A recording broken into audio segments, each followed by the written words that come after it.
Alright, so this is my racetrack level. TheForge, as you can see from the UI here, this is the start screen. You're going to see your gold, silver, and bronze times, are the times that you want to beat or get to in order to receive the prize. It's going to tell you the current best overall time and the current best overall lap time. So these are records that are set right now that you can beat, and then it'll save those records in there for you to beat or your friends to beat, whatever. If you ever want to reset those times, I have a little function there for press R to reset button times. And then left click to start the race. So I'm gonna just start the race for the first lap. I won't talk or anything. I'll just let it run. You can just see how it's meant to be played. And then for the next 2 laps, I'll run through what I did and why the scene is the way it is. All right. So here we go.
Okay, so sorry, I just turned my mic back on. So that was the first lap of the game. You saw at the end I beat the lap time. A little thing pops up, tells you that you beat the lap time. So running through it, you have your UI in the upper right hand corner, and the aesthetic wise, you're in like this mine shaft at first. You see the mine carts on rails and stuff carrying some ore through over this lava pit. Lots of rocks, jagged rocks, the rocky walls, the support beams and stuff. And then you go into a transition space here. It's outside again, or one of the transition spaces. And then you catch your first glimpse of the factory, the forge, and you drive into it. And now you're inside the factory. And here's where it gets very Bowser's Castle. It's like difficult. We got a lot of sharp turns. As you can see, I put a lot of 90-degree turns in, stuff like that, just so you had to utilize the handbrake that the car comes with. I basically built this track just for this car. It works really well with the handbrake. It works really well just gripping to the track itself. So I built everything for this track. I built this track, everything for this car. Because it's awful going off jumps and bumps and things like that. So yeah, now you're in this furnace. You know, you got all these melting pots pouring out molten lava, stuff like that. This is the room you were in before. You can kind of see out these windows as you're passing by. Like this kind of cool, like Doom-esque, like pumping station for the lava. So it's supposed to feel super industrial. That's why I did all this metal. Everything is metal inside this area. There's no more stone. It's supposed to just, you know, be a different space. Then you come inside this area at the forge. You got the buckets, you know, flying overhead. A lava thing to guide your path, and that's when you enter the conveyor belt. You got these blast furnaces that you can avoid, and over here you have these pistons that blast down. And go underneath them. If you get hit, you'll probably go flying or, you know, get smacked into a wall. It's okay if you get flipped over. There's a checkpoint system that I'll talk about in a minute. And then here you're in your other transition period. So outside of the foundry, you're going towards the mine shaft again. Cross through here. Lap 33 now. So did a lot with the post-processing to make everything feel very lava-y, the fog, everything feel very industrial. Got that orange glow to it, oranges and reds, stuff like that, just to make it feel hot like it's supposed to. Nice banks. You can see in the upper right hand corner now that my time has passed both gold and silver times. They've gone away, so you can find that I just can't do it. Lights here to guide your way around sharp turns, little obstacles to dodge, railings to help guide you. Again, the lights helping to guide you around the turns, because I know these 90-degree turns can be like really hard to see coming. So I did everything I could to make those obvious for the player, while still maintaining a good challenge and aspect of perfecting it, hitting that corner just right, using the handbrake, using all this stuff as you're supposed to. And then here we have these, which I have on an animator, and I'll run through the checkpoint scripts. So this flips me over. Oh, it does. Okay. Now that I'm flipped over, it checks to see if I'm flipped over and if I'm moving. And if it sees that I am flipped over and I can't move anymore, it takes me back to one of the many checkpoints I have. So I set up these checkpoints around areas where the player might fall off into the lava, where something might flip you over, anything like that, anything that might disable the player. I have it so you can just fly on back to one of the past checkpoints.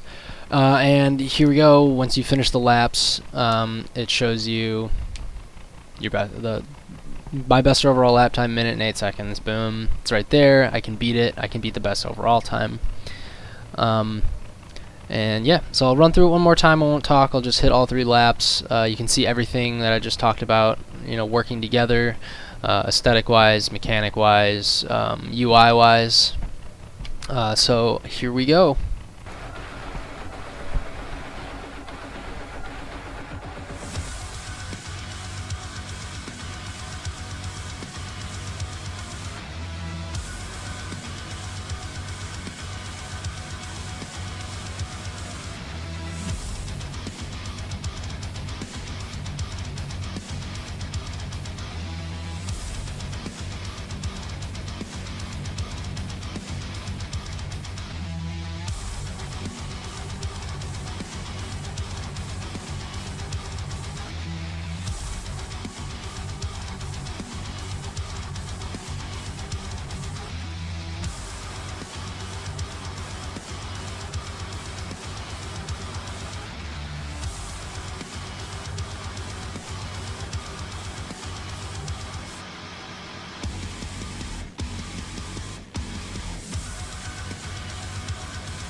And we finish. And it changes the overall time, so I beat the record, I got the goal, I got the best overall lap time, I beat my old record. And you always see it kind of updating in the corner whenever you beat your records. And it does save, so if I exit out of it and I launch it again, my records are still there. And I'll save like that no matter what, and if you ever want to just like refresh it, you just hit R and they go back to what they were before. So yeah, everything I tailored the track just around the car itself, smoothing out any turns that a player might fall off. Did a lot with playtesting in that regard. So yeah, that's TheForge, my Mario Kart-esque kind of track racer level.